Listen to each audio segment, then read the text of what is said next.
Yo, what's up, y'all? It's your boy Big Mike in the building. Swish for real. I got my co-host with me, Boogie Bob. Boogie, how you living, man? I'm doing good. Nice. What a if you don't like the weather in Texas, wait a day or an hour and it'll change. This time last week it was like 7 degrees and ice about 2, 3 inches thick. Today hmm it was 70 and not a piece of ice around. So wait a That's week and it'll change. that's Texas for you, man. In Texas, Yep. again, like you said, if it's cold one day, wait till tomorrow. It'll be warm. So, Yep. And today we have a special guest, Mavericks Digest in the building. What's up with you, man? How's it going, guys? First invite. I'm happy to be here, ready to talk basketball, and hopefully, like I said before we started, make sure to tell me to shut up because I will continue to talk and I will not stop talking. Hey, yo, we love We- basketball here, You'll man. just see this. You'll see this. Or you might see this. You might see this, which is Save a little. leave some food on the table for the rest of us to eat. I got you. I got you guys. Well, for this first part of the conversation, we're going to get to know you. Okay. Who is Mav Digest? Marcel Martin, man. Give us a little bit about you, man. Where you come from? Kind of give the people some background for you, and Boogie Bob's going to follow up with some other questions for you. For sure. I'm gonna try to make it quick because it's somewhat of a long story. I was born, raised in New Orleans, Louisiana. I moved to Frederick, Maryland when I was like third, fourth grade. Um, Went to middle school, high school there. I did about a year and a half of college. I ended up going to the Army. I was military police for about 4.5 years. I was stationed in Fort Leonard Wood, Missouri, and then I switched to Fort Riley, Kansas, where I spent the majority of my time. And then got out due to a couple injuries, got out on a medical disability. And instead of going back home to Maryland where my family was, mom, dad, siblings, I wanted to kind of challenge myself. I was about 23 at the time. I Nice. really didn't have much of anything. Like I loaded up everything in my car and said, we're gonna figure this out. And so I had some family that lived in the DFW area.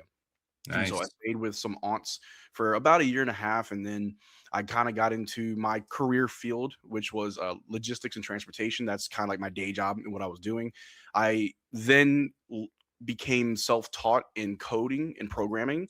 And it was around the time of the pandemic. Everything shut down. I had just got laid off from my job. I was trying to figure out what I need to do next, try to plan my next move. And then there was this YouTube channel that I used to watch a lot. And let me back up a little bit. I grew up a Raptors fan, a fan of the Toronto Mm. Raptors. Never been to Canada, never once. But the only like Louisiana sports team I like are the Saints. I'll never turn my back on them, no matter how bad they are. My man Drew Brees just got inducted into the Hall of Fame, or he's about to be. Shout out to Drew Brees, I love that. But I never cared for like the Hornets or now the Pelicans. But when I was a kid, one summer, ESPN, during the summer, they show like a bunch of like reruns and highlights, old footage because there's no basketball going on. And they were showing a lot of Vince Carter highlights. And I want to say at this time, I think Vince Carter was in New Jersey playing for the Nets. And so they're showing a lot of his old footage of all the dunks, all the crazy stuff he was doing in Toronto. And as a young kid, I was maybe 7 or 8 years old. Yeah, just hanging an arm in the rim. Yeah. But as a young kid who was just getting into basketball and trying to figure out, like, what basketball is, I'm watching this guy do what I thought was the impossible. I'm like, yo, dad, who is that? Like, this is crazy. Like, do you see this? He's like, oh, yeah, that's Vince Carter. He played for the Toronto Raptors, but now he plays for the New Jersey Nets. I was like, the Toronto Raptors? Like, yeah, they're in Canada. I'm like, they got a dinosaur? All right, that's it. I'm a young, impressionable kid who sees a dinosaur. I'm like, yep, favorite team. So that's really all it took was old Vince Carter highlights and dinosaurs for me to be a Raptors fan. But as I grew up in playing basketball and just learned the game of basketball, I want to say it was actually the year before the Mavericks won was when I really started to lean more towards the Mavericks as a team that I liked. Obviously, the Raptors had Chris Bosh.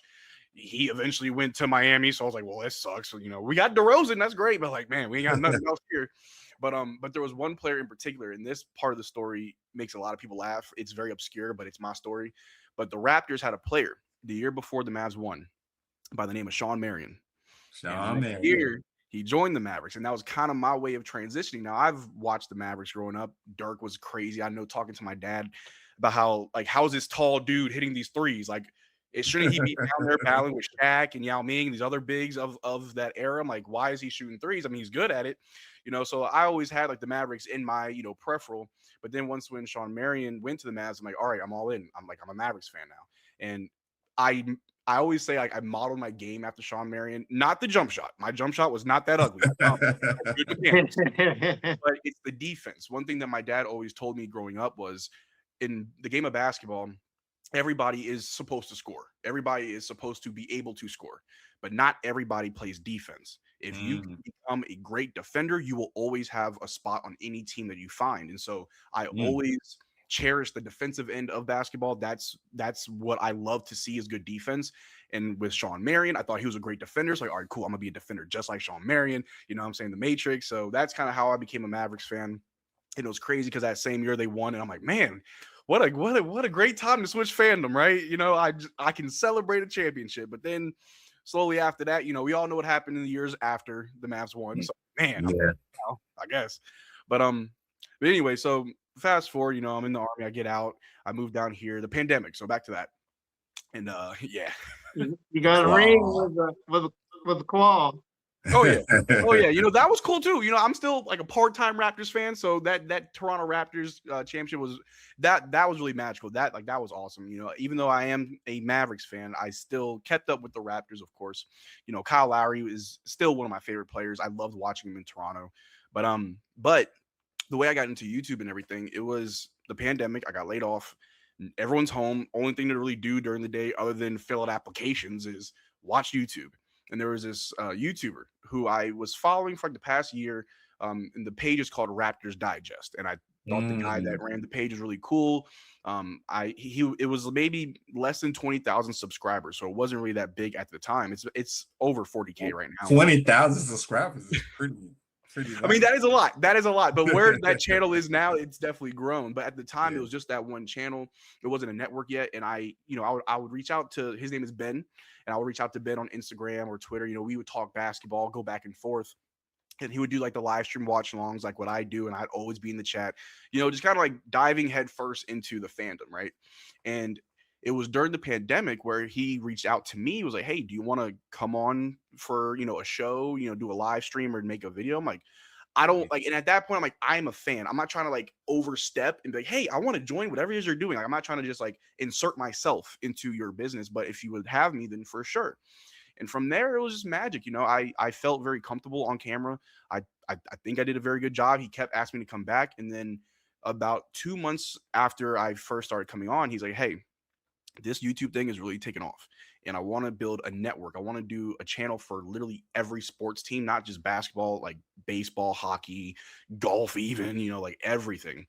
And he's like, do you want to help me? Like, sure. Again, the pandemic, I'm still looking for a job. I don't have anything going on right now. And so I helped him build up a few channels.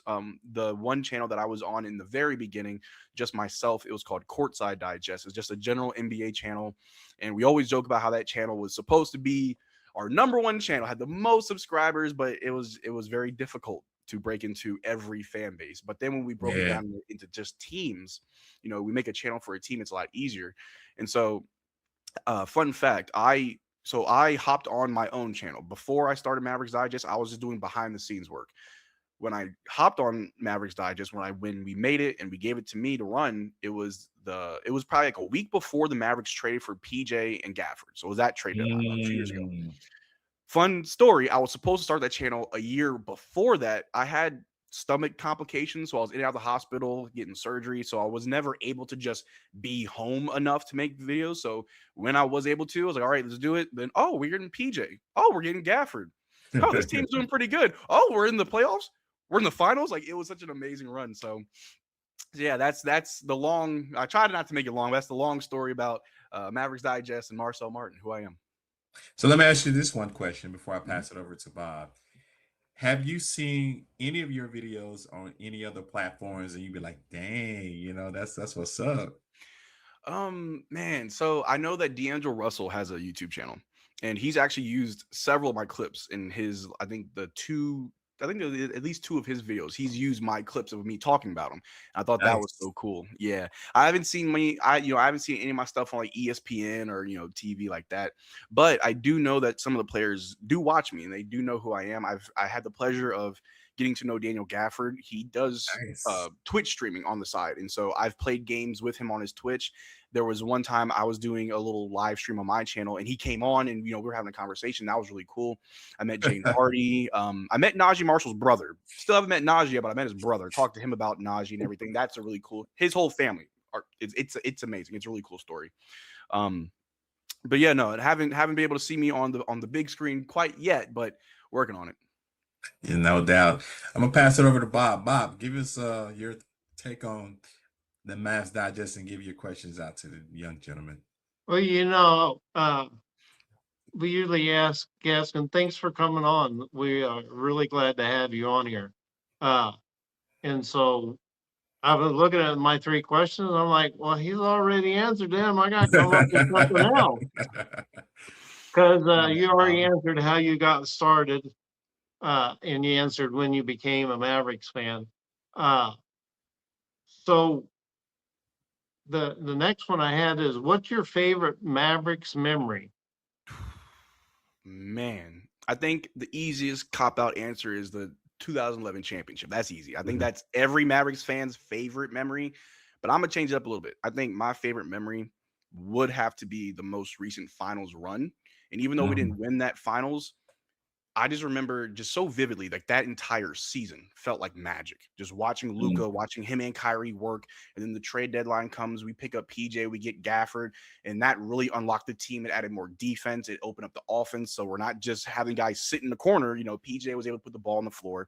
We know we had Derek Lively in his rookie year, was a very good big, but then we had a better backup in Gafford, who eventually was a starter. So we had lob threats. We had guys that would run the floor. We had Derek Jones Jr. that year. After that trade deadline, it felt like we could do anything, and then that whole playoffs run felt like magic. Like I would love to see someone make like a documentary of that year because it was truly magical. Like it really did have that 2011 vibes because that first round, we see the Clippers, who, in my opinion, was kind of like a hump that we had to get over. That was a team that whenever Luka saw them, there's Kawhi and, Paul George. It's like, we got to get past that. And we did, feeling great. Okay, cool. Let's move on to the next round. And it's the Thunder. Now, a lot of Mavericks fans don't like the Thunder, and I've got a lot of respect for SGA and the player that he is. He's an amazing talent. He's one of the best players in the league. I'll give him all respect. But every time we play them, though, it's always personal. It's always personal. So, that round was amazing, especially the way that series ended, where everyone's saying that SGA is a free throw merchant, and yet he fouled PJ for him to hit free throws to win the series. So that was amazing. And then the third round, we see Anthony Edwards and the Timberwolves, and I was like, all right, here we go. One more stop before the finals. Let's see how we do. And we did better that round than the first 2 rounds, And so all of that also with Luka being heavily injured throughout the entire finals run. And then we get to the finals. It's amazing. We see the Celtics, and unfortunately the Celtics were firing on all cylinders, and we were trying to figure out how do we play basketball. Like everybody forgot when we made it to the finals. So even though it was bittersweet how it ended, that entire season, but especially the postseason, probably my favorite memory of the Mavericks, just because of just how it felt. It felt magical. Let me ask you this question, though. What most people don't realize is before the PJ and Gafford acquisitions, is they were just a couple games above 500. Yeah.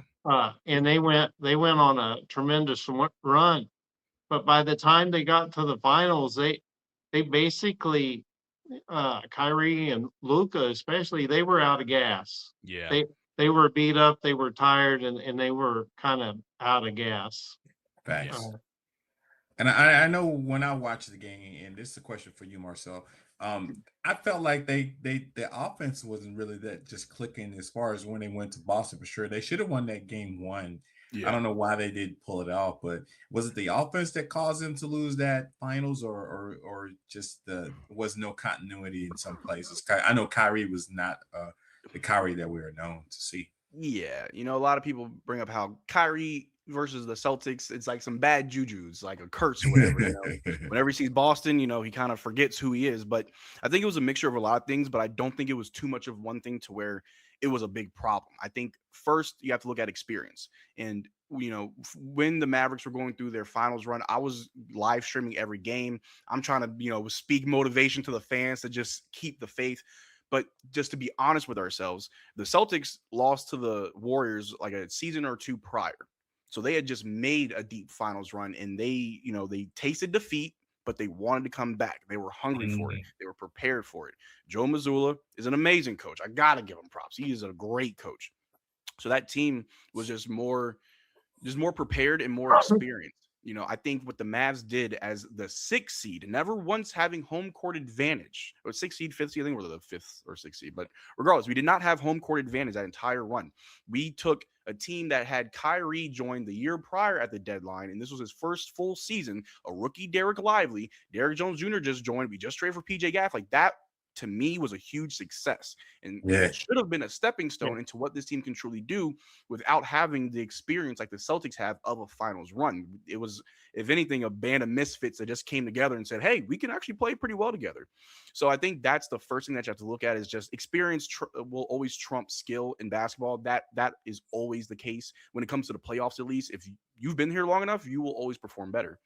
But then also, there was a shoe salesman who used to work at the American Airlines Center who had a quote that defense wins championships. The Dallas Mavericks never had a defense problem, which I always found very odd. They actually had one of the top defenses going into the playoffs in the entire NBA. So the real issue was our offense. We had very little to no offense in that finals series. I mean, Luka was doing all that he could do, and he was obviously getting visibly upset and frustrated. Kyrie shrunk. Derek Lively hit one corner three, and we thought that's all we needed. We're going to win, but obviously that wasn't enough. Him and Gaff were getting out-rebounded by Drew Holiday, and that frustrated me. That frustrated me that Drew Holiday is out-rebounding my centers. It's over. We're screwed. PJ wasn't. Yeah, don't forget Al Horford hit a lot of 3-pointers in that game. And my friends asked me about KP. I said he'll have one great game and then he'll disappear. And unfortunately, it was game one. Yep, that game one KP, and I knew it when all this talk about him coming back for the finals. I'm like, all right, either he's gonna just look bad because he hasn't played in a while, or he's going to spank us and we're going to look horrible. And that's exactly what happened. Maybe we should have put on a Clippers jersey in front of KP. Yeah. Put on a Clippers jersey and he'll forget how to play basketball. We all know what that looked like, right? But you speak of the hump, because I still remember before Michael Jordan could come through, they had to get by Detroit. Yep. I mean, we won old school. The Sixers had a hard time getting by Boston. In '83 they finally got it. So there's always a team. Even the 06 and the 11 team, they had to get by the Spurs. Yeah. Well, 11 they didn't, because Memphis knocked them out. But there's always a team, East or West, that gets knocked out. So you mentioned the Matrix is your favorite player. Oh yeah. So how many jerseys do you have, and which one do you have the most of? Oh man. So I lost a lot of my jerseys from my childhood just from moving around a lot, from Louisiana to Maryland to Missouri to Kansas, Texas. So I haven't been able to really keep up with everything, but I did have at least 3 different jerseys for the Matrix. I had at least 3 different ones. But now my own little collection I'm starting to build. I definitely need to get more, but I've got a Cooper Flag jersey. I got a Kyrie jersey. I have a Dorian Finney-Smith jersey. Dorian is also one of my favorite players. And so so for me, obviously it's very easy to fall in love with the stars of the game. It's easy to fall in love with some of the best in the league, and because they do the greatest things every single night, and that's easy. But for whatever reason, for me, growing up all the way to now as an adult, it's the role players. It's those guys that put in the hard work night in and night out. They never complain. They're professionals. And Dorian was one of my favorite Mavericks when he was here. Obviously, there's Luka. Obviously, there's other players as well. But I love Dorian Finney-Smith. He was a hard defender. Always played his butt off. Some games he's hitting a couple threes in your face, and there's nothing you can do about it. So the Dorian Finney-Smith jersey is probably one of my favorite jerseys because I'm such a big fan of his. I got a Cooper Flag jersey as well. I got a PJ Washington jersey. And since he survived the trade deadline, I plan on getting a Gafford jersey now. So, it's funny you mentioned Dodo. That's DOE for those that don't know. because he ran like a deer. Uh, Yep. I call them glue players. Every team's Yeah. got to have a glue player. And the '06 team is Adrian Griffin. Uh, Yeah. and the 11 championship team, it was Deshaun Stevenson. Mm. And today's team it's Najee Marshall. Oh, They for they they sure. they bring their lunch pail and they literally are the glue player, the dirty work, the guy on the floor, the one you hear their sneakers squeaking. You know, they get involved. They may not be flashy or that, Jet was a fan favorite, but Yeah. it was those glue players that you need that get you over the hump. Mm-hmm. Yeah. Yeah. And Najee Marshall is amazing. And I'm so glad we didn't trade him. I understand that he was building up a lot of value because he's playing very good right now. And I always argued that's the type of player you want to keep for Coop. A player that, okay, there's no Kyrie, but he's still able to pop off and do what he needs to do. Oh, there's no stars. Najee's still dropping 20.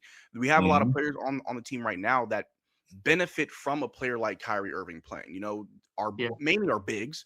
Gafford and when Lively was playing the little bit this season, it never felt like our bigs were being involved in the offense at all. If anything, get the offensive rebound and try to put it back up. Like no one's really trying to call it pick and roll. That's been historical. No matter who the head coach, and I've been with the watching Mavs since '84. That's historically always been the center.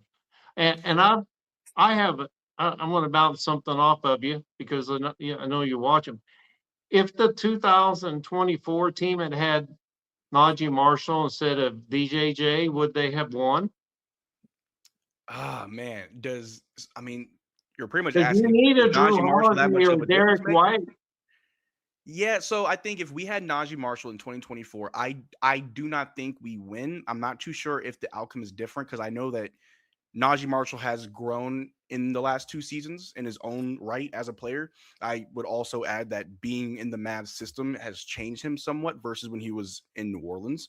Najee Marshall is a great defender. Najee Marshall is a ball handler. Najee Marshall, his floater is lethal, the best in the game. He is incredible with that with that floater. So we definitely could have used that. I'm not sure to what degree he would have been effective 2 years ago with this team. Obviously, having someone like Luka, Kyrie, it unlocks a lot out of everybody. Everybody kind of elevates their game when you're around great players like that. But I feel like it would have been more or less the same. I think even just this season from last season, Najee's grown a lot. The 3-ball still isn't necessarily there. He hit a few last night, which is amazing, but average is right. His 3-ball isn't there, but everything else he is growing with. His point guard duties are there. His shooting guard duties are there. He has a nickname, the knife, but he really is a Swiss Army knife because any given night or any given quarter, his job will change and he'll have to do something else. Yeah. And one thing I like what he quoted back in a couple quotes ago, he said that he pledges allegiance to the flag. Did you see that flag? Yep. Yeah. Oh, yeah. And they say it during the national anthem. So since you follow the Raptors, you'll remember Nick Nurse designed build a wall to stop Giannis. Yep. Put 4 guys in front, make it build a wall, and then have the other guy chase. Yeah. Well, I have this theory. I'm going to bounce off of you. I think Missoula did the same thing with the Mavericks. It was a modified zone. So if you can imagine a triangle where there's one guy up here and 2 guys down here, and then the other 2 guys are on the corner. They actually let at the top, Derek White and Drew Holiday, they let the penetration come through, and then they basically trapped them with a triangle with the 2 bigs, and they knew that they liked the corner 3, so they just posted these 2 guys out there. Yep. So I call it the triangle and 2. They knew Luka liked to throw it that way, so that way whoever let him by, they were at the top.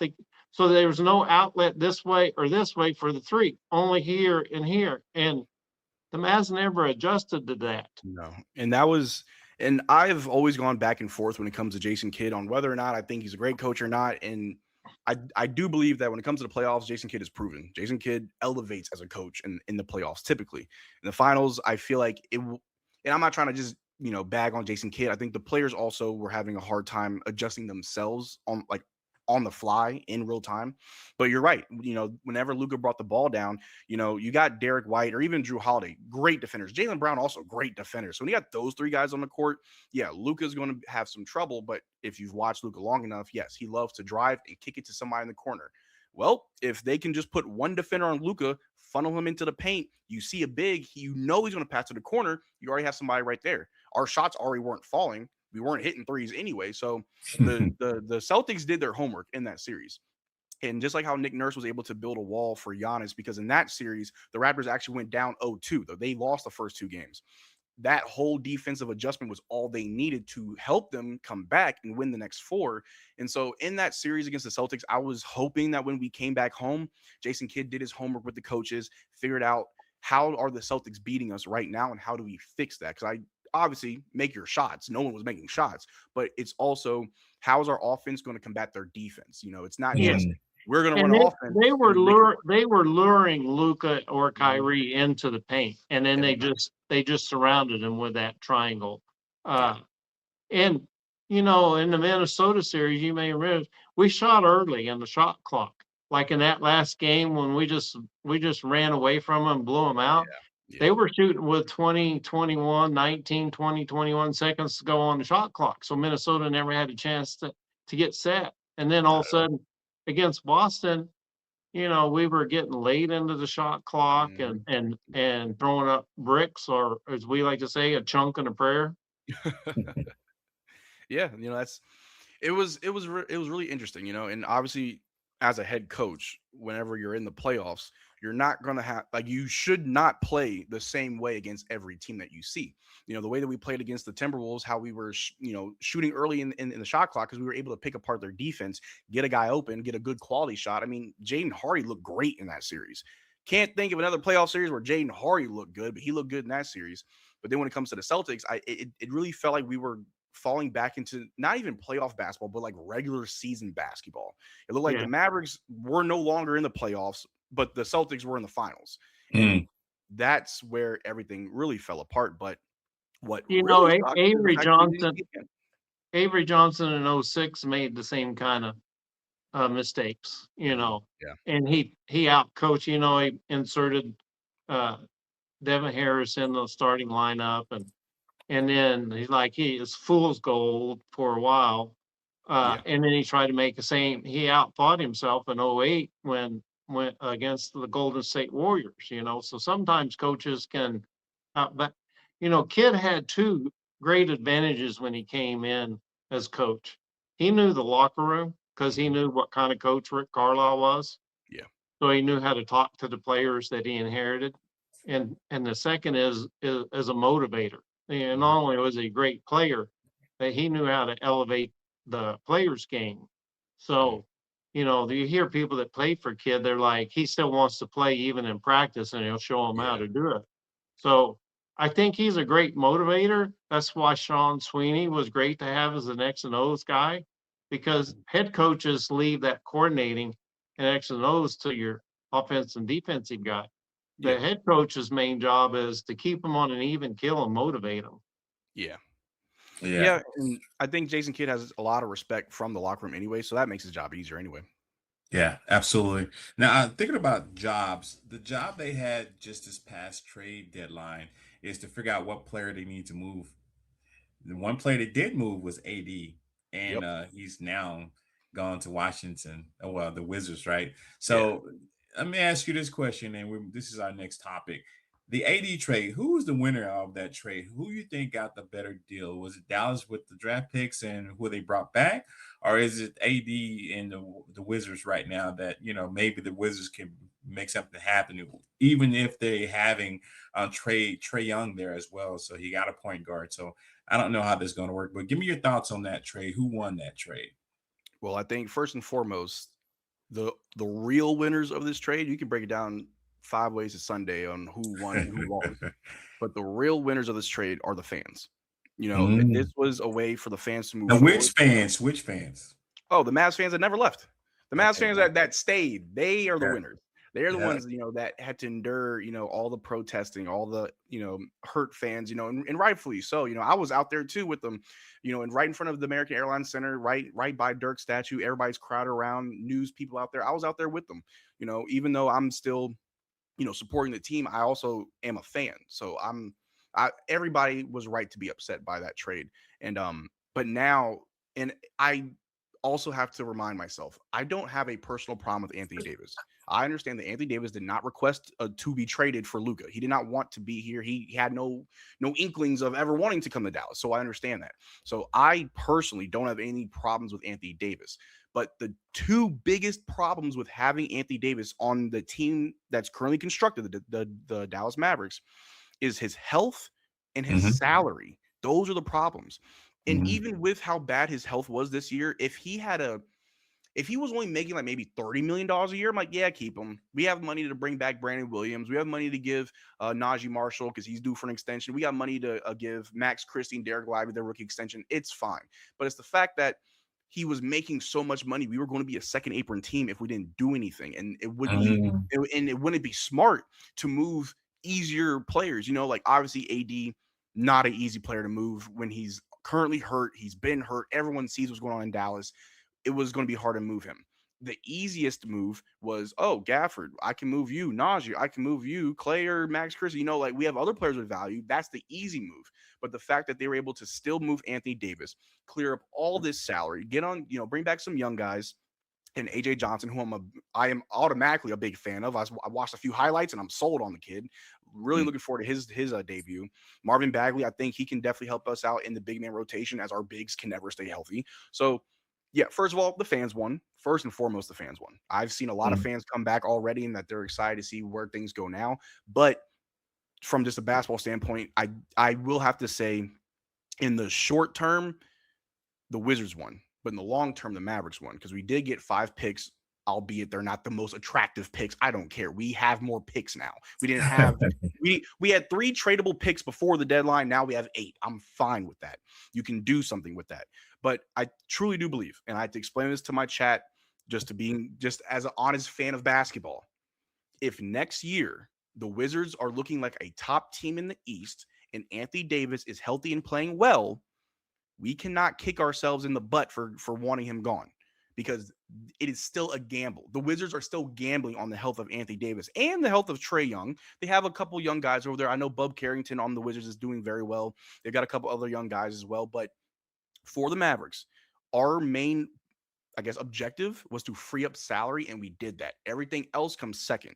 We have the money to retain our talent. We don't have to gut the roster to have to deal with Anthony Davis's big salary, and he wanted an extension upwards of $275 million. Ridiculous. So the money is right. We have picks. We have young players. And to me, that's a win. Let me ask you this question too. And it's going back to when the trade happened. Where were you when you heard it, and what was your main thought? So I do a lot of side projects, but outside of YouTube. I mentioned, I'm self-taught in coding and programming. So I from time to time, I like to mess around and work on just different projects. And so I'm home that night, around like 11 o'clock, I'm on my computer, just working, playing some music, whatever. And, I'm really focused and my phone keeps buzzing. I'm not even looking at my phone. I hear it and I just throw it on my bed. I just pick it up, throw it. I'm like, stop, I'm trying to focus right now. Like I'm not that glued to my phone as most people. So I just threw it. But then on my bed, I heard it still ringing. I'm like buzzing. I'm like, okay, what's going on? So I grab my phone. I have people on Twitter message me, on Instagram message me, on Facebook message me. People try to call me, text me. I've got a Discord server. People on Discord trying to literally every means of communication. People were trying to reach me saying Luka got traded. I'm like, no, that's not in our plan. Like that's not what we're doing here. Like we were supposed to, if anything, I thought we were going to get another backup for PJ, because Maxey wasn't playing well that year. Trade Maxey Kleber, try to get a good backup. So I thought that's all that we would do. We didn't need to make any big moves. We just made the finals. So I didn't believe it. But let me go to Twitter. Let me check out Shams, see what Shams is saying. People saying, oh, Shams got hacked. Yeah. Okay. So y'all just tripping for nothing. And then, my team called like, hey, Luka got traded. You need to make a video right now. I'm like, oh my God. So I'm trying to find all the details about it because first they just say Luka got traded for AD, no other details. I'm like, okay, picks, players, 1 first-round pick, just 1. Okay, Max Christie, a young player, but wait a minute, what? It just none of it made sense to me, and I was in shock, not just in that moment, but for a few days. Like it really didn't hit me. And I remember I made a video for YouTube. I put it out, but then I was like, let me go live and talk to people and see what people are saying. And so I go live, and it was close to midnight at this time. And I was live for like the next 4 or 5 hours. It was like I saw the sun starting to creep through my blinds. I'm like, oh man, dang. like time got away from me. So I'm like, what is going on? I got people, I set it up so people could call in and, just voice their opinions. Everyone could hear them. So I had a bunch of people call in and talk about it. Everybody's upset. Everybody's confused. People are hoping it's fake. I'm like, it was crazy because Mavericks fans will give me hell for this, but Nico Harrison did everything right up until trading Luka. That was his number one blunder. And contrary to what other people say, I do believe that one mistake can ruin all the good that you do if that one mistake is bad enough. And although you got his PJ and Gafford, although you got his Kyrie, although you just got his Clay, you got Najee, Quentin Grimes, okay, cool. But you moved the one guy that we were building around for a guy that doesn't even do what he does. It's not even like a 1-for-1 comparison. It's a completely different position. You're now putting more on Kyrie's plate because now Kyrie has to do what he does plus what Luka does because no one else can do what Luka does. What are we doing? It made no sense. And then I was like, oh, AD's hurt right now? What are we doing? I know Luka's hurt, but like it's Luka. Like what? It didn't make sense to me. I tried to make sense of it. I tried to say, you know what, maybe it'll work. Let me just see how it looks like. And then I'm sure all of us in that first half against the Houston Rockets. Yeah.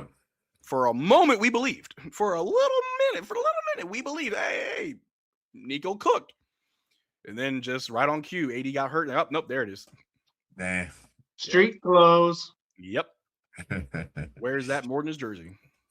Thanks. And Boogie Bob, I'm going to push it over to you. The AD trade.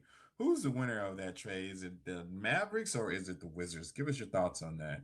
Well, I got a lot here.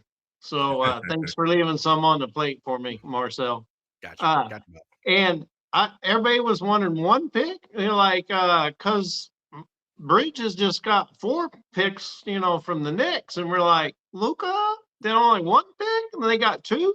How do we not get Austin Reeves? Like what? Yeah, but I've said on this podcast many times, we'll be talking about that trade for 10 years for the next decade. Even after he retires and is long out of basketball, I think people will still be talking about that trade. I mean, they're still talking about the Babe Ruth trade, the Herschel Walker trade. It's just on that magnitude. And, with Washington, I'm going to dive deep into that. They got a local boy on that team. Trey Johnson would have been nice to come over. And then they got a 2nd-year player, and Keyshawn George would have been nice to come over. But I don't care if it's the 30th or 31st pick. It's a pick. Yep. That's capital. So let's get into it. From my perspective, both teams won. I think you lined it out long term. To me, it's more than just a salary dump. That's what a lot of people want to call it. They don't follow, as Mark Cuban said, they don't know. They haven't read the CBA or looked at it, and nobody's following it. But I'm going to get into the apron in a minute. But it's more than a salary dump. They were handlocked, not just because he was making $55 million and about to make $60 million and then $70 million. They didn't want to pay Luka $70 million, so they probably weren't going to pay AD $70 million. But it now gives them tremendous flexibility, and that flexibility, everybody's like, oh, that's overrated. Well, they were so hamstrung against the second apron and in the luxury tax that they literally couldn't make a move because Nebhart and Musa Cisse, they literally have to cut some player just to make room to get them. They were so hamstrung. To give the audience some perspective, he took up over 1/3. The second apron is like 210. He was going to take up $60 million of that 210. a bigger percentage than Dak Prescott of the Cowboys. So let that sink in. The other thing it gives us is they'll be this summer. Right now, it isn't ever. I mean, they may cut Chris Middleton and he maybe Bagley, but they got $50 million available without AD's contract. That's really good. $50 million. And That's if they really good. take the San Antonio or the Sam Presti, Oklahoma City philosophy, or even Brooklyn, they got $50 million that they can go acquire picks with by taking on salaries. And so that's underrated. They're like, oh, they only got 2 late round picks. No, you got $50 million to go play with, either get a player, which we haven't historically got, but you can literally go have teams pay you to take on salary and then get picks. This summer, they'll be anywhere from 50 to 70 million under apron one, the first apron. So, in the NBA, when you pass the second apron and hit the luxury tax, if you're a repeat offender, then the tax even goes up. So even with AD, they were just one game above 500 and not in the play-in, and you're paying a luxury tax for a losing team. I'm like, this don't make no financial sense. I've been a season ticket holder for 26 years now. And last year when we got the renewal, they always have an annual seat upgrade. In 26 years, I have never seen that many seats available. Occasionally on the floor, you might see 1, 2 appear every 5th or 6th year. Maybe the family didn't donate it. Last year, there was at least a dozen seats on the court that were available. And 20 to 25% of the entire arena was available for season ticket holders. You're talking 20 years waiting list, Dirk through Luka, 26 years of consecutive sellouts. So whatever they would have had to pay Luka, they lost that. So you're talking about losing the fan base. But this summer, I mean, even at the draft day, they might be able to acquire more 26 picks with that $50 million. So I mentioned they go get a player or picks. They replenish their draft capital.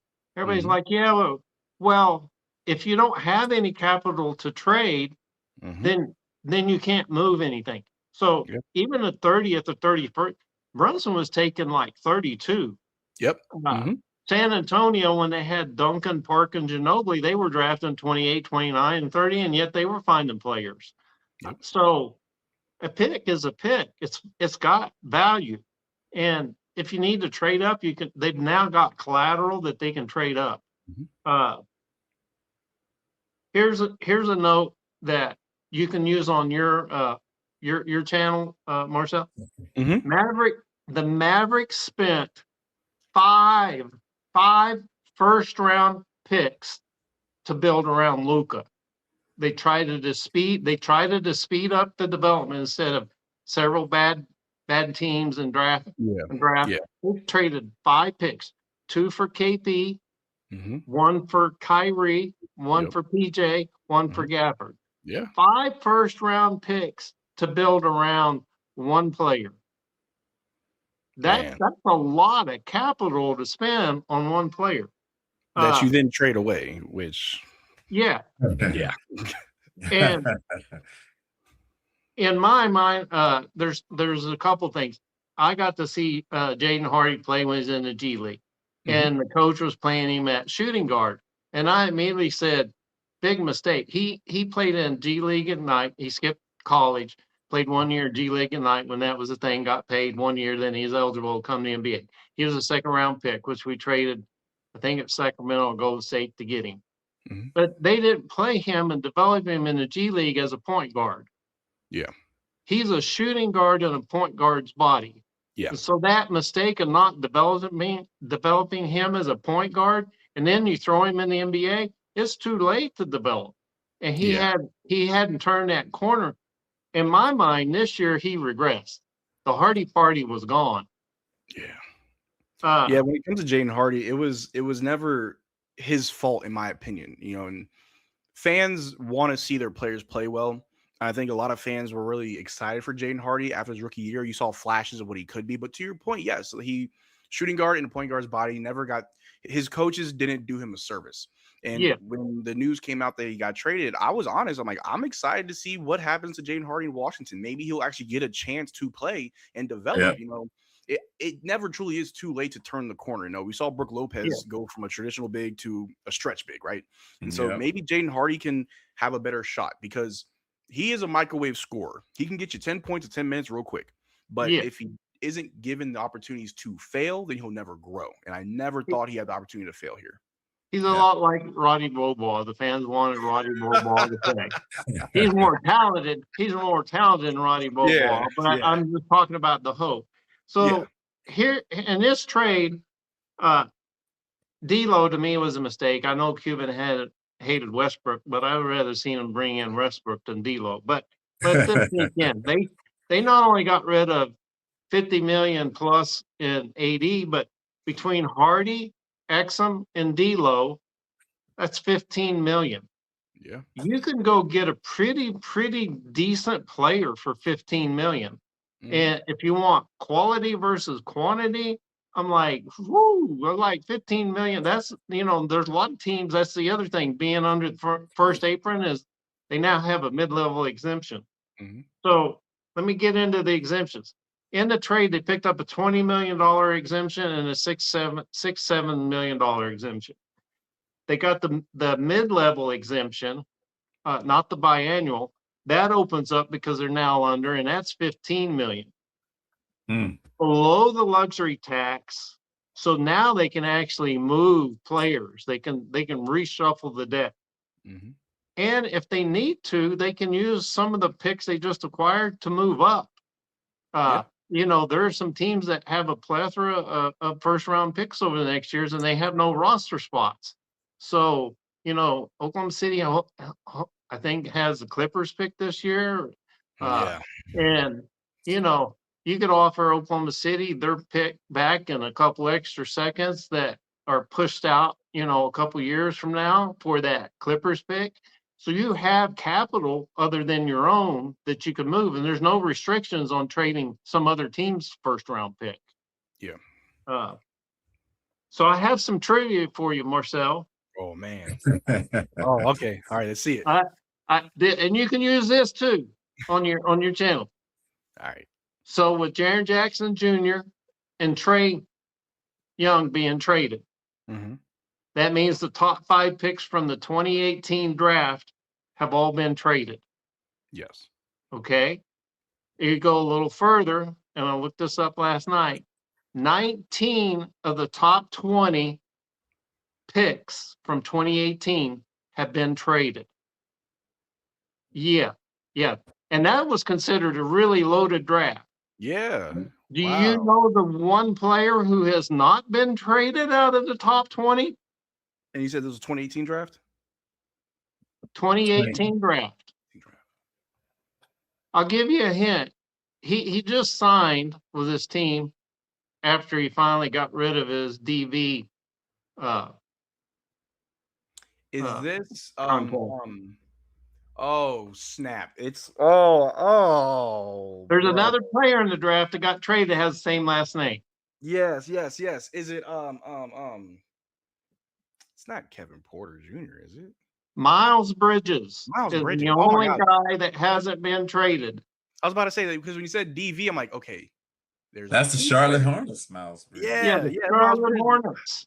So think about that. A draft that was considered loaded in talent that already has one MVP in SGA, possibly a second MVP in Luka, and Trae Young, who's been an all-star and had a supermax contract. Jaren Jackson Jr., who's been Defensive Player of the Year. 19 of the 20 have been traded. That's very interesting. And I think what that speaks more to in the more current and modern NBA is I think overall the business is turning to more of a, what have you done for me lately? Like, MVPs, DPOYs, all-star, all that stuff is cool, but that's individual. That's accolades for you. Have we seen the finals? Have we made deep playoff runs? Trae Young, his deepest run was that 1 year where he met Milwaukee in the third round. But if we're being honest, and I hate to take success and accolades away from anybody, the Hawks were not supposed to be there. They beat the Knicks that first round. Congratulations. For whatever reason, Ben Simmons forgot to play basketball, and the Sixers just fell apart. So you got a little bit lucky there. Then you saw the Bucks, and you realize, a little bit, you bit off more than you could chew, and they never made it back. So, yeah, it really is just what have you done lately? And when you're paying, they're not even being sold high. Like these guys aren't being traded for a lot. When the owners are paying $4.8 billion to $10 billion, the Lakers they want to see results. Yes, they want to return on their investment. So, that long-term planning in the NBA is but when I thought about the top 5, I decided to go ahead and look, and I'm like, for a draft class that was considered talented, and there's a lot of good names in that draft, I've started counting. I'm like, wait a minute, 12. SGA was taken at 12. That 19 out of 20 have already been traded. That's crazy. Here's another little bit of trivia for you. All right. Can you name the one team that the Mavericks, and I've been researching, I haven't found another one, but the one team that the Mavericks have traded with the most? Okay, so I'm gonna throw some names out, and I'm just speaking out loud because I know we like to do business with the Wizards and the Hornets, occasionally the Thunder. We just did business with the Lakers, but I don't think we're ever going to trade with the Lakers again. I will say Charlotte. I'll have to look that up. There's been a lot of Charlotte trades, but actually Boston is number 2. Really? Oh, yeah. Going back in the day when they traded for Eric Montrose and Antoine Walker with the other Walker, Samaki Walker. Okay. Oh, Samaki Walker. So there's actually been 5 trades with the Wizards that are going back. Okay. See, I knew they were Juwan Howard, Mhm. Antoine Jameson after he won the 6th Man of the Year. He was nice. Josh Howard. I met him in person. Josh Howard. Okay. KP to dump salary. That's true. Yeah. And now AD. Yeah. Oh yeah. Yeah. And that's why relationships are so important. A lot of people are like, man, we always do trades with these teams. Yeah, because we have good relationships with those teams. You think we'll ever trade with the Lakers again? Probably not. Probably not for a very long time. No. So speaking of trades, now that Luka is with the Lakers, do you think, and this is for you, Marcel, we're going to jump it back to you. Will Luka have his jersey retired as a Maverick, and will he ever become a Maverick again? So that's a 2-part question. Will he have his jersey retired with the Mavs, and will he ever become a Maverick again? And my opinion is it'll be like later on in his career, almost like a Jason Kidd type situation that he may come back. But give me your thoughts on that. Will he have his jersey retired, and will he become a Maverick again? So just want to say thank you guys for bringing me on the show today. I am going to give you guys a little bit of information that I have. I'm a sprinkle in a little bit of insider information. Nice. I was told through the little birdies in my ear about a few weeks ago. It's starting to become more public information, and I will say this: I hear a lot of things.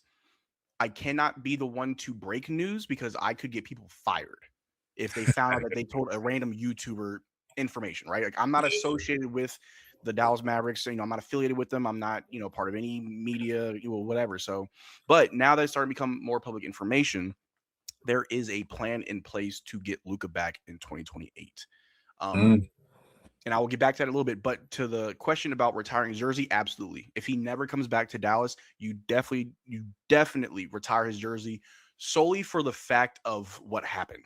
I mean, obviously, before being traded, everything that he did for the city, what he meant for the city. I mean, there's a Luka day in Dallas, right? You, out of respect, retire his jersey. Because if anybody else were to come into the organization and wear 77, it's automatically going to bring back memories. It's automatically going to have everybody. They see that, they think about what happened.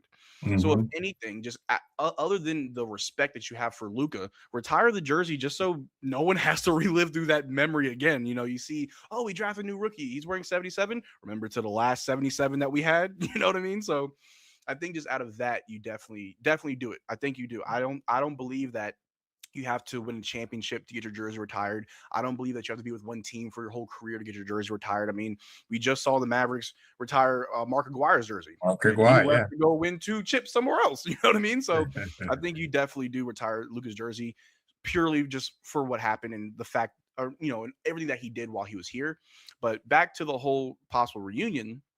Now that's starting to become public information. I can tell you guys that there is a plan in place to bring Luka Doncic back in 2028. It is not 100% for certain. There are things that need to happen in order for the chances to go up. And even then, it may not be 100%. In 2028, we will have a lot of money. As of right now, as long as we don't make any crazy trades or acquisitions, we will have the money to pay Luka whatever he wants. Kyrie is on a team-friendly contract. Cooper Flag won't be due. Well, he'll be due for rookie extension, but we don't have any max contracts. We have money. So that's not a problem. The problem comes into place is that Patrick Dumont is still our governor. We already got rid of Nico Harrison, which was the first thing that had to go. And then they put Mark Cuban back in place somewhere. Mark Cuban never really left. Mark Cuban, as a minority owner, was still involved, but after the Luka trade, he kind of just said, "Hey, I'm gonna just back up. There's too much fire. I'm not trying to get burned, right?" But then when they did fire Nico, Mark Cuban isn't really. Because I used to say he's in the driver's seat as far as he is now the mouthpiece again for the Mavericks. You can hear everything about the Mavericks from Mark Cuban, but it truly is Matt Riccardi and Michael Finley that are making a lot of the moves. But I will say, I can say it for certain that it is Mark Cuban who is working his tail off to try to get Luka back. They still have a working relationship, but the problem is Patrick Dumont. Luka does not want to come back and have the leadership that was here when he got traded. And there's also stories that him and Patrick Dumont didn't even get along that well when he was here anyway. Now, where do we go from there? Well, Miriam Adelson, who is the owner, and for those watching, Miriam Adelson is the owner. It's not Patrick Dumont. He is not the owner. If you look up his net worth, it's like $3 million. He does not have the money to buy a team. He is not the owner. It is Miriam Adelson. She is the owner. Miriam Adelson has a son. I think his name is Matan or Mahan. I mispronounce his name, but she has a son who was mentored by Mark Cuban over the last several years on how to run a basketball team. She ended up buying or helping him buy part ownership of Israel's basketball team. So he is currently co-ownership of Israel's basketball team. And so he's getting more experience. The play is in 2 years when Luka hits free agency, "Hey, Pat, we need you to step down. Miriam, bring your son in. We can get Luka back." That is, in a perfect world, what should happen. However, even if Patrick Dumont steps down, there's a good chance that Luka may not want to come back. Maybe he wants to go play with Jokic in Denver, right? But Luka still has a very good relationship with Mark Cuban, has a good relationship with Kyrie. He still has his house in Dallas where his cars are, and his mom has a house here still. So the ties to Dallas are definitely there. I will, until 2028 free agency comes and goes, I will say that the door is still open for Luka to come back. It's still a possibility. Might be slim, might be very minuscule, but there are things in play to make that a reality. And the Mavericks would be dumb not to try to bring him back. They would be dumb. Yeah, he's going to be 2 years older, so his birthday will be February 28th. So he'll be 27 at the time. So he'll be close to 29 if he comes back. So I mean, Jordan won his first championship in his 30s, I believe. So it's very possible we may be able to win a chip with Luka. Do you think if he does come back, is that probably a factor? Maybe we can win one with him. I think we can. I think now it's all contingent on what our GMs are doing. Matt Riccardi and Michael Finley, they've done an amazing job so far. And whether one of them gets elevated to the actual role of GM, or if we go and get someone else like Dennis Lindsey in Detroit, I know we're tied to him. Whoever it is has to understand what Mark Cuban's trying to do the next 2 years. And you may want to prepare now by making sure that when that time comes, do we have what we need for Luka? Just like you said, Bob, we spent 5 first-round picks to build around Luka. Make sure some of those players are still here. Make sure he still has Lively and Gafford. Make sure he still has PJ. Najee Marshall, who's been playing great now, will, of course, play great when Luka's here. Make sure that Cooper Flag continues to grow. Make sure Max Christie continues to be an excellent three-point shooter, so we have other three-point shooters outside of Luka and Kyrie, and it's just making sure the building blocks are there. Now, Luka did have some form of hamstring injury in last night's game. Yeah. To be fair, that is a ongoing issue of his. He and that hamstring, that leg is just not good. Who knows what that looks like in 2 years? However, I'm sure a lot of fans will agree. If you got Luka, you got a shot. And if you have Kyrie still, whether he's 2 years older or whatever, the other players are going to be older. They're going to be, grown and developed.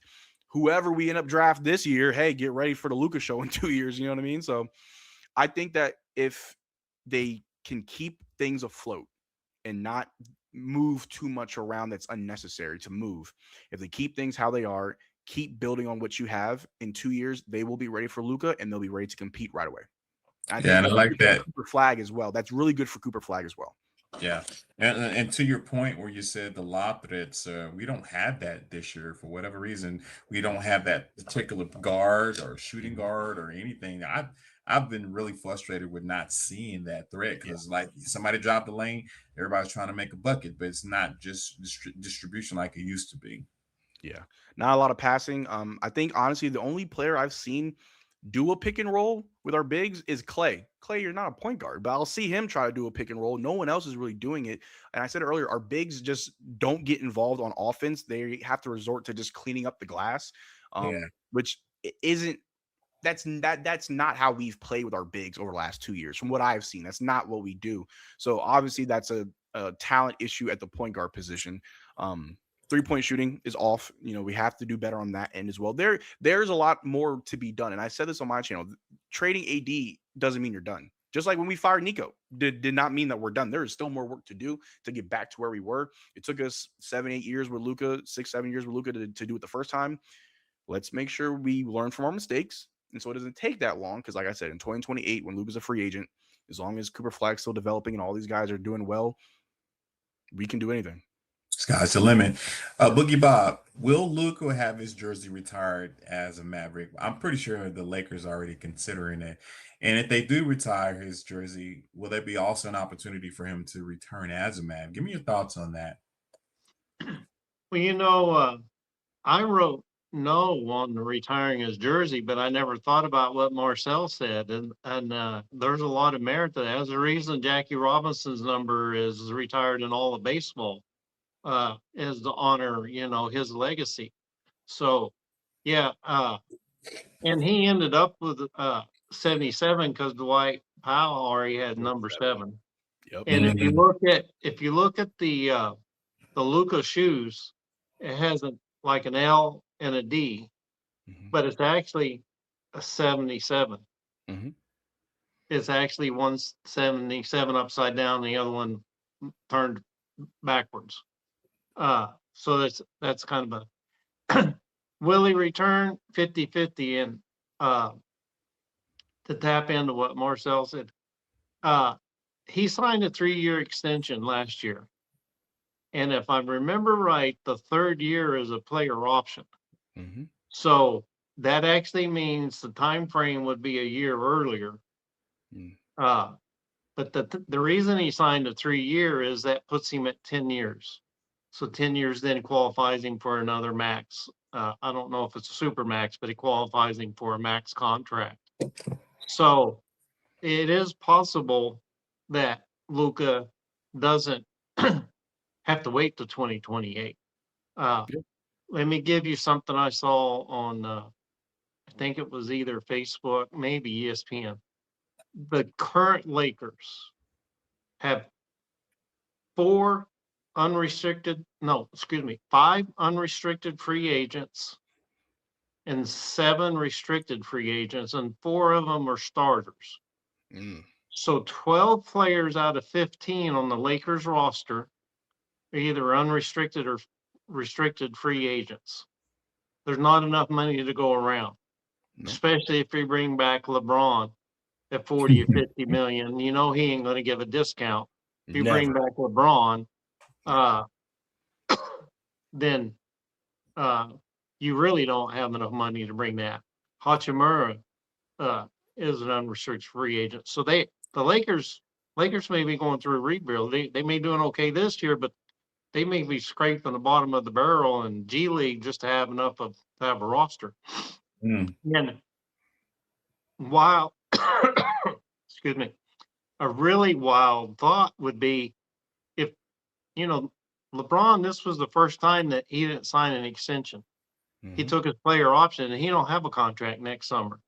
Mm. If he decides he wants to play, Dallas would be a perfect place for him to come play and hold that spot for Luka for a year until Luka could come. And he could get his glory ride out the door as a Dallas Maverick. We always wanted Shaq to come retire here. No, But sir. I'm just saying, No, sir. the Lakers, the Lakers may get some kind of discount, but he's still going to want 40, 50 million a year. And how are you going to build a team between Luka's extension kicks in next year? How are you going to build a team when two players take up 110 million out of a $200 million Mm. salary apron? That's the second apron. The first apron is like 178, 180 million. Mhm. So two players, that means you got to go get 10 players for about 50, 60 million. The NBA league minimum it used to be around 3 or 4. It might be like 5. I think the mid-level exemption is 6. Like, you're talking about two players. Austin Reeves is due. Yeah. He's now unrestricted free agent. He's going to get 40, 50 million somewhere. Mhm. So good luck. I mean, you talk about throwing all your chips in. It's now or never. Is what Marcel was talking about earlier. Is that what have you done for me lately? Yep. Well, Luka might be playing with. I don't know if Los Angeles has a G League team, but he might be the Laker G League. Yes, I think it's the South Bay Lakers. Yeah. Yep. Yeah. Yep. Yeah. I mean, So the I Lakers. think he comes back. Yeah. Nice. Just a question of when. Yeah, I think it's a matter of when. Because I mean, also if you know Luka, he's a competitor. I mean, Yep. he wants to win, and the Lakers aren't doing too well right now for many reasons. But as Mavs fans, we know you don't just get Luka and you go about your day. You got to do your homework. And I don't know if Lakers fans or if Rob Pelinka thought, oh, I made the trade for Luka, we're good, nothing else to do. No, you have to start building. You don't just get Luka and everything's just hunky dory. We moved 5 first-round picks to make it to the finals. How many have you moved? They did nothing this trade line except trade Gabriel Vincent away for Luke Kennard. Okay. Yeah. So it's like a player that Boston tossed to the curb. Yeah. So if when you say that, it reminds me, because I was thinking earlier, it reminds me with the hamstring injury, it reminds me of Kawhi Leonard. Kawhi Leonard's had leg trouble. He's had hamstring trouble.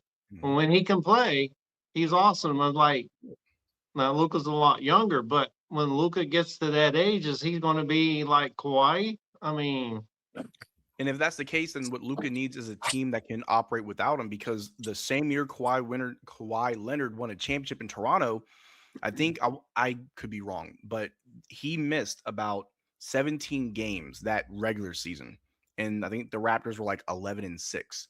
They were still able to win games without him, and yeah, I don't think the Lakers this year or next year will be built to win if Luka has to miss time, and I think that's why coming back to Dallas could be a reality, especially if whenever his time comes to make that decision, you look over here, we still got Kyrie. He might be a little bit older, but we still got Kyrie, who in the interview, Luka just said recently, the most chemistry he ever had with anybody was with Kyrie. So cool. We still have Kyrie.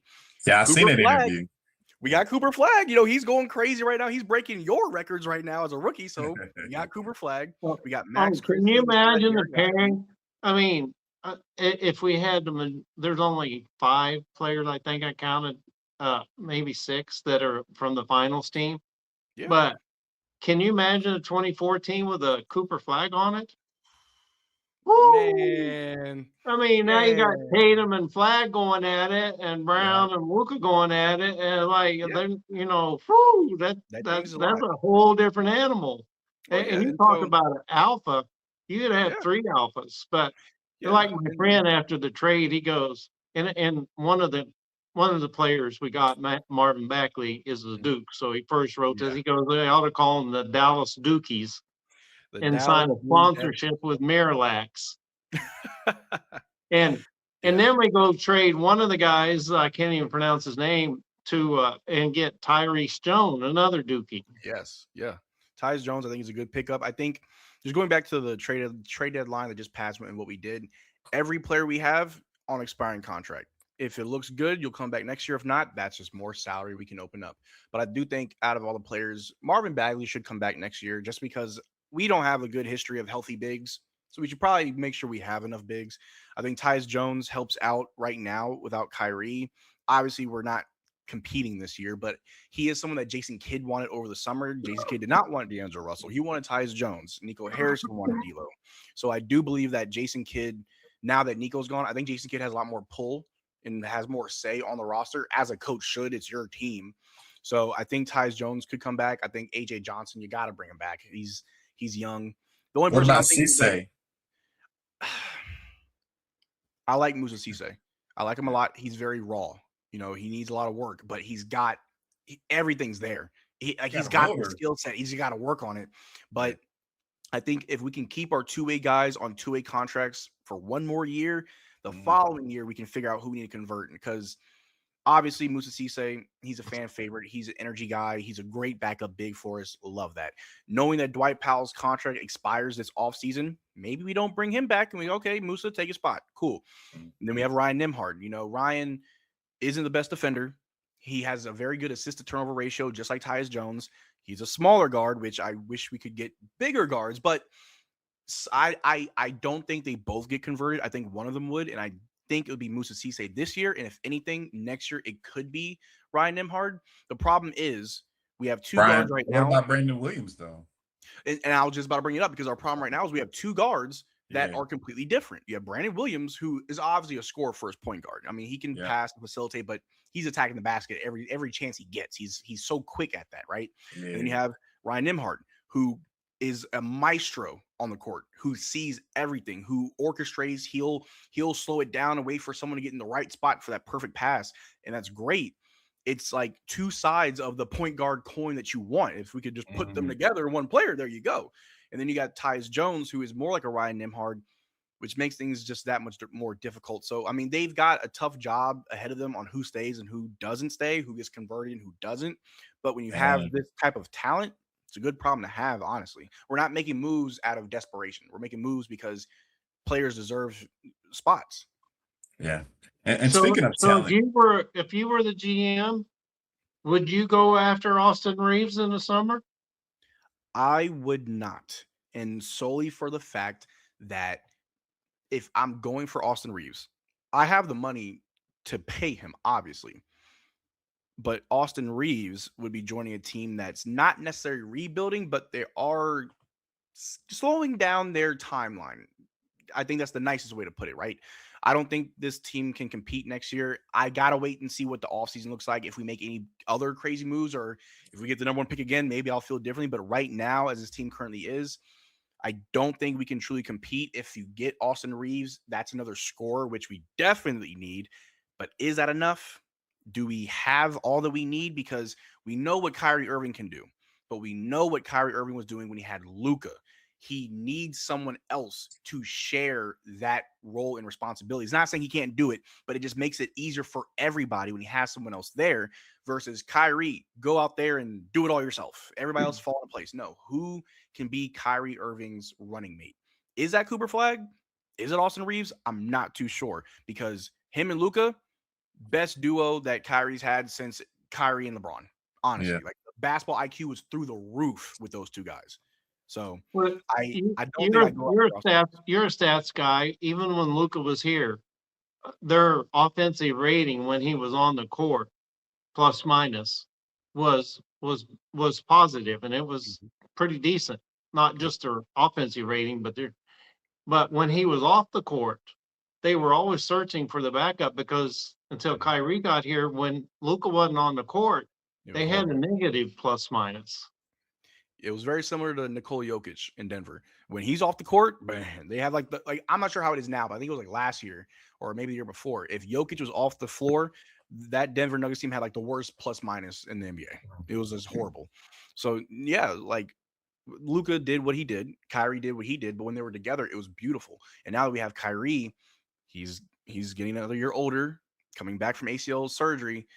It would be wrong to expect him to be like, all right, get back at it. Like, no, Kyrie, with all due respect, we're going to have to find you help because we don't want to overload you. We don't want to give you too much, and we want to set you up for success so you can do all things that you do, and all these guys can do what they do. And I think that was Nico's number one problem, was thinking, I got Luka and Kyrie, but I think Kyrie can do it by himself. What? What? You're putting a lot on one man's shoulders, let alone, I mean, Luka was doing it himself, and that was a lot for him. You know what I mean? So having another good guard to help Kyrie is important, whether that's a Brandon Williams, whether that's a Tyus Jones, whether that's Ryan Nembhard. I don't think Austin Reeves would fit, but if I could get Austin Reeves and another good point guard, yeah, for sure, because I do think our number one issue now is offense. Right now, as it stands, Cooper Flagg is our leading scorer, over 20 points per game. He's averaging 30 over the last 4 games. It's great. But as a rookie, as a 19-year-old rookie, but the next highest scorer, and I'm sure it's changed, I checked like a week ago, is PJ at 14 points per game. That's a big drop. That is a big drop. And even though Najee's averaging 20 points over the last 10 games, which is great, we need more offense. We have the defense. The defense is fine. I'm not worried about the defense. We need offense. But when you have the right facilitators, everyone else's offense does improve. So I think that's really what we need. Just another good guard next to Kyrie. Yeah, I'm really hoping for Max Christie to really bring it, man, because I think he's a talent. He just needs to have more time on the floor. And speaking of talent, this next guy played for Dallas and gave us our first championship in 2011. The big baller from the G, Dirk Nowitzki. JJ Barea. Oh, I'm sorry. Oh yeah. Whoops, wrong guy. Sorry. Little AI. Boogie Bob, man. Let's do a deep dive into the career of the great Dirk Nowitzki, man. He's brought us our first championship. He took us there 06, won it in 11. He has a lot to be commended for. The statue outside of the ace, and it says a lot to who he was as far as what he brought to the Dallas Mavericks. Let's do a deep dive on him. Give us your thoughts on the baller from the G. Well, Marcel, when we do our deep dive, we did a Mount Rushmore first year, and then last year we did each team and took one player. And so this year we did legacy. This year we've been doing deep dives on player. So I always bring a lot of stats. So I think you'll like this. If I'm scraping the table clean, I'll just apologize up front. So there's one word. I got a lot to say on this. I'll start with one of the questions I asked you. I've got 18 jerseys. 12 of them are Dirk. Dang. Wow. Yeah. I think before I lost the majority of my jerseys, I had like 2. I had 2 Dirk jerseys. Yeah, I got just about every version of them, at least the ones I like. But the first thing I have listed on him before I get to set, icon. Yes. I mean, if you had to have one word to describe Dirk and the Mavericks, or Dirk in his NBA, or Dirk, however you want to look at it, globally, NBA, icon. Yes. So there's no way around it. I mean, you can have other players and stack up stats and all that. A lot of players have stats, but very few have a signature move. Yeah. Kareem had the skyhook. How many players have tried to emulate the Dirk fadeaway, the one-legged fadeaway? I mean, I've seen Coop hit it a few times. Looks pretty good from the elbow. KD. Yeah. And, James Harden kind of brought the step back, and Manu Ginobili jump off the wrong foot and do with the other hand. And so there's Ginobili, I remember the first time I seen the Euro stat was by Ginobili. I was like, what the heck? Is that a travel? I mean, it don't even take a hand to count the number of players that is a signature move. And there's a lot of great, Dr. J, obviously, he had big hands, but there's that to put a player and say they had a signature move that the rest of the league copies, that's like premium respect. In fact, Dirk called KD and sent him a text saying congratulations on passing him on the all-time list. And KD said they had a lot of rough battles, but he always wanted to be respected like Dirk. he always appreciated Dirk for the person and the way the fans treated him. Mhm. 21 years, one team. Only player in NBA history to do that. Kobe had 20 years with the Lakers. Duncan had 19 with the Spurs. Mm. So he's there, and until Vince Carter hit it, and now LeBron, there was only like 4 players that had a 20-plus year career. But he had 21 years, one team. No one else has ever done it. Mm. We already talked about 1 championship, 1 MVP. And I'll remind everybody, in 2006, he won the 3-point shooting contest in the All-Star. Mm. And as you mentioned, Mike, retired jersey and a statue. Mm. I've actually seen the Michael Jordan statue in outside the United Center, and it was quite impressive. When I couldn't wait to see, because when Cuban did the retirement, he's like, "I'm gonna build you one big ass statue," and he lived up to it, you know. So The here most we go horrible with statue I remember is Dwayne Wade statue. That's Oh, horrible. guys, last year I was in Miami and I went to the arena to see it. Like, I gotta see it. It's so bad. It don't even look like D Wade. It's so bad. But as a Mavs fan, you're like, you know, it Right. reminds you of Harrison Ford in the Star Yeah. Wars when he Yep. gets frozen in there. So career stats: Mhm. 20.7 points a game, 7.5 rebounds a game, 2.4 assists a game. Not Already bad. said 21 seasons, 255 million in his career. And a little bit more than what I made. So A little bit. 255 million now. I mean, I remember the first $200 million contract that was signed. I Yeah. think it was Stephen Curry. Yeah. And you know, 255 doesn't sound like much now, but over that, he gave a lot of hometown discounts. But Oh yeah. here's some other stats: 7th all time in points now after Mm. KD passing, 31,560. Here's some of the ones that go along with it, but most people don't know. He's 5th in the number of games played with 1,552. Nice. He is 9th in career defensive rebounds with 10,021 Nobody would have guessed that one. in career defensive rebounds. Wow. They call it the 40-50-90. That's 40% from the 3-point range, 50% overall from, and 90% at the free throw line. He did it once, and he was close 2 other times. Wow. He was 40% from three-point range 5 times in his career.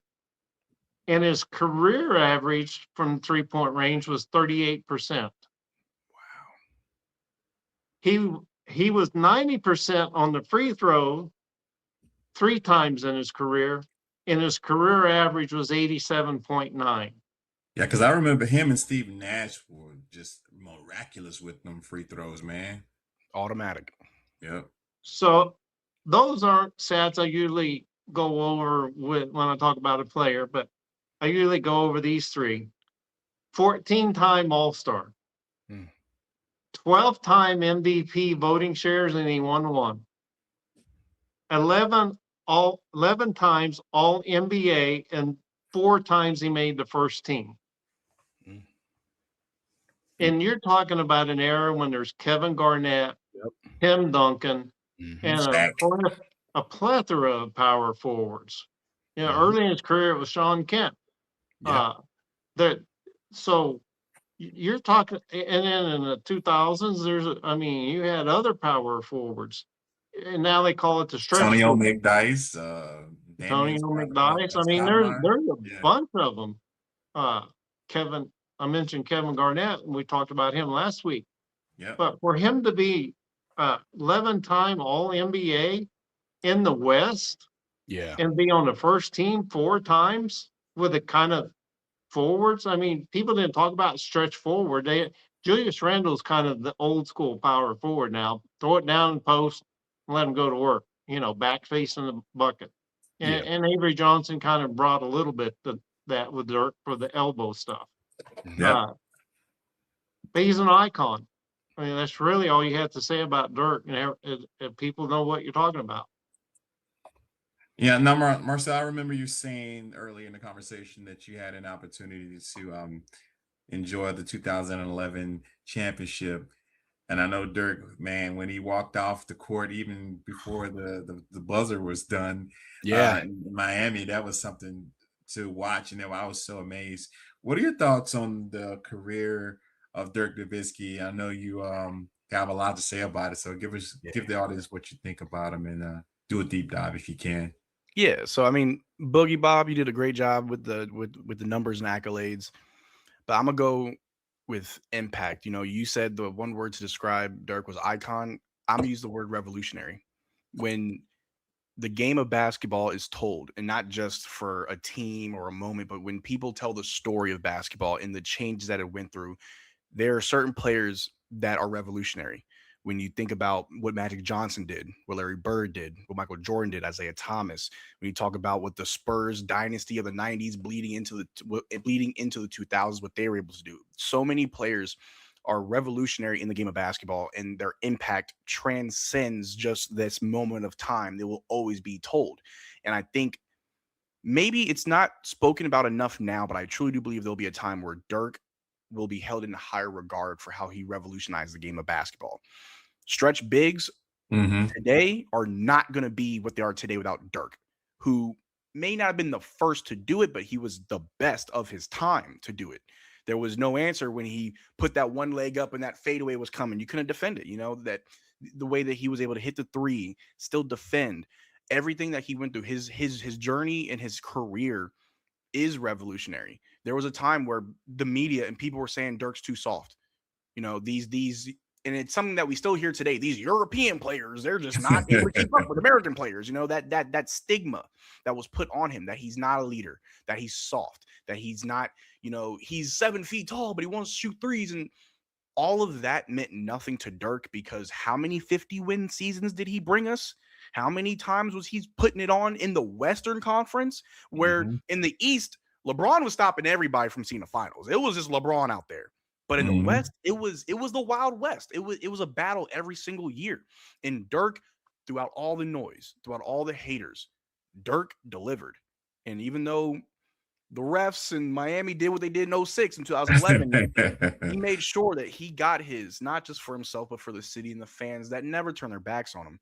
And so when I think about a deep dive of Dirk, and part of it's giving him his flowers and just how he helped change the game of basketball. A lot of these guys, like you said, Kevin Durant, Kristaps Porzingis, Karl Anthony Towns, those type of guys, even a Brook Lopez, even though he changed his game halfway through his career, like these guys aren't doing this without someone like Dirk paving the way. Just like how Steph changed the game and how 3-point shots are more favorable now, and as opposed to early 2000s and in years prior, Dirk revolutionized basketball as far as positions. We saw how the modern big man started to fade and people wanted, more stretch bigs. Well, Dirk showed you why that's important, why you can win with that, and that you don't always need someone down low to just get easy dunks. And whenever they get fouled, they go to the free throw line and they can't hit a free throw. You know what I mean? You mentioned how Dirk, hit 90% from the free throw line 4 times in his career. Boom. That's something that I wish we had now with the Dallas Mavericks. But man. So just every time I think about Dirk, it's revolutionary. He changed basketball. It may not be as big as Steph. It may not be as crazy as Michael Jordan or LeBron James, but Dirk had a huge impact on how basketball is played, and it's everlasting. In 10, 20, 30 years from now, they will talk higher about Dirk. They will speak highly about him and how he helped change the game of basketball. And I cannot wait to hear those conversations. One thing I wanted to commend Donnie Nelson for doing was the evaluation of talent in the Europe leagues, because he went out and got him, and everybody was like, "Who is this kid?" He got him, and he pulled in Steve Nash at the time he was with Phoenix, I believe. So that combination of them two really put the Mavs to an elevated level when it comes to offense, for sure. Yes. But what changed us is when the defense happened, and when they got Nash and Dirk. In your opinion, was that was that a milestone for the Mavs, or is it something that they could have done better with another guard? Because there was a lot of guards out there at the time to pair with Dirk. So this was before my time. I'm still somewhat young. However, I can look back and evaluate things. I think it was the right idea. May have been the wrong time. I think they knew Donnie Nelson is a genius in my opinion. He knew exactly what he was doing when he got Dirk, and he knew that he needed a point guard. And maybe it was thinking more of modern basketball, like, okay, we got a big man, we need a point guard. Kind of like Shaq had Kobe. Tim Duncan had Tony Parker, Manu Ginobili. So you want to pair your big man with a guard, but then it's like Dirk don't really need to be paired up with nobody. Make sure you got pieces that work around him. Dirk's fine. He doesn't need someone to get him going. He will get himself going. Yeah, his famous saying when he got the smaller person on him, you know what that was? I got a burger. And the fans in the stand, when he get on that low block, that's why the silhouette is there. Mouse in the house. Yeah. Mouse in the house. Love it. But I've heard Sean Kemp, and I watched clips of Gilbert Arenas' podcast. And to a man, they all say he was unguardable. Yep. And you're right, he's revolutionary. But they all who was the toughest guy to guard other than MJ? And they go, Dirk. And after 06, kind of like Michael Jordan after getting beat up by the Bulls after 06, nobody called him soft. By 2011, they weren't calling him soft. No. And he learned that hand swipe from Karl Malone. But later in his career, remember, he started doing the Michael Jordan stick his tongue out. Yeah. He was like, I'm ready. I'm here. Yeah, a little swagger and a style. Yeah, he got that swag. Yeah, he wasn't a showboat kind of player. That's what endeared him to, and he wasn't a diva. He was a very talented superstar, but he is a lunch pail kind of guy. Yes. And just you couldn't help but love the guy. And like I said, I've had season tickets. Like as soon as I saw where his feet were when he caught the ball, I'm like, good. Before it ever left his hand, he was that consistent. When you saw in a certain frame, he had yeah, that's good. I don't even have to wait for him to shoot it. You knew it was good. And I got to give him props that I was doing this, and they were. Yeah, he did the same thing. He did the same thing out of timeout, trying to figure out how to do it. That's and funny. They did an interview, and he said, "Yeah, I'll cut it up with him sometime." In the night he scored 30,000 points coming out at halftime. They instead of the normal tunnel, they come out of the players' tunnel. And I could see him before he could see me because he's tall. But once he could see, he saw me standing back there, and they guarded off. And he goes, "Hey, what's up, Boogs?" That's awesome. I'm like, we're talking about the best player on the team. The guy that, he doesn't have to pay attention to anybody and recognize. I mean, they're on a job. They can't go talking to everybody. But for him to just recognize me in that split second and a high five, I'm like, man, that's just priceless. But that's the kind of guy Dirk is. He's just, Uncle Dirk is just a glimpse of the kind of guy he is. And, mad respect for him. Mad respect for sure, man. Great show today, man. Dirk, again, salute to you, brother. We appreciate you bringing us that chip in 2011. Again, maybe Luka, if he comes back in 2028, maybe we can sniff that championship again, but we don't know. Closing the show out today, Marcel, thank you so much, man, for coming on. We appreciate you, brother. We're gonna have to keep you on again. Tell the people where they can find you at on the social media streets, man, giving your handles and that way they can catch up with you out there. Of course, yeah. You can find me on YouTube at Mavericks Digest or on Twitter at Mavericks Digest. Absolutely. Guys, go ahead and give them a shout, give them a holler to let them know that Swish for Real sent you there, and then let them know about the show, man. Good job, man. I appreciate you. Boogie, man. Great show, brother. Tell the people where they can find you at, man, on the social media streets, man.